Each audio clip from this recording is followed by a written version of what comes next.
চলুন একটি গল্প শোনাই। একবার এক কৃষকের বাড়িতে ইঁদুর মারার জন্য ফাঁদ পাতা শুরু হয় এবং সেই ইঁদুর ফাঁদ থেকে বেরোনোর জন্য ফন্দি আঁটা শুরু করে এবং খুব স্বাভাবিকভাবেই সে খুব ভয় পেয়ে গেল। ফাঁদটি অকেজো করার জন্য সে ওই বাড়িতে থাকা মুরগির কাছে সাহায্য চাইল। মুরগি ঘটনা শুনে জবাব দিল যে ফাঁদটি আমার কোনো ক্ষতি করতে পারবে না, অতএব আমি এখানে কোনো সাহায্য করতে পারবো না। মুরগির কাছ থেকে এই উত্তর শুনে ইঁদুর খুব স্বাভাবিকভাবেই দুঃখ পেল এবং ছাগলের কাছে গিয়ে সাহায্য চাইল। ছাগল ফাঁদের কথা শুনে বলল, ওই ফাঁদ বড়দের জন্য নয়, আমি এখানে তোমাকে কোনো সাহায্য করতে পারবো না।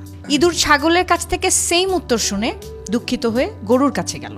সব কথা শুনে গরু বলল, ইঁদুরের ফাঁদ আমার মতো বড় প্রাণীর কোনো ক্ষতি করতে পারবে না, যা আমার কোনো ক্ষতি করতে পারবে না তাতে আমি সাহায্য করতে পারবো না। ইঁদুর শেষ পর্যন্ত নিরাশ হয়ে তার ঘরে ফিরে এলো। তারপর একদিন রাতের বেলা কৃষকের বউ অন্ধকারের ভেতরে বুঝতে পারলেন যে ফাঁদে কিছু একটা ধরা পড়েছে। অন্ধকারে ফাঁদের কাছে হাত দিতেই উনি হাতে কামড় খেলেন এবং দেখলেন ফাঁদে ইঁদুরের বদলে সাপ ধরা পড়েছে। তার চিৎকারে কৃষকের ঘুম ভাঙল।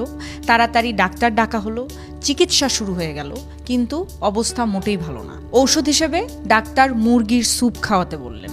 স্যুপের জন্য কৃষক মুরগিকে জবাই করে দিলেন। অবস্থা আস্তে আস্তে আরও খারাপ হতে লাগলো। দূর দূরান্ত থেকে আরও অনেক আত্মীয় স্বজন আসতে লাগলেন। বাধ্য হয়ে কৃষক ছাগলকে জবাই করলেন। তাদের আপ্যায়ন করার জন্য, আরও ভালো চিকিৎসার জন্য অনেক টাকার দরকার হতে লাগলো। অবশেষে কৃষক তাদের গরুটিকে কসাইখানায় বিক্রি করে দিলেন।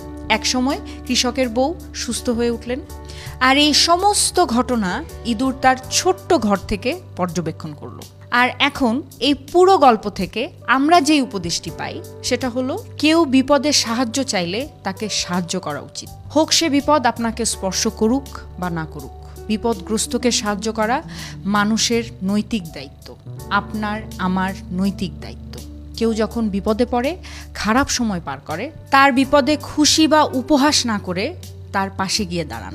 দিন শেষে কাউকে কষ্ট দিলে, কারো ক্ষতির চিন্তা করলে আমরা নিজেরাই তার ফল ভোগ করব।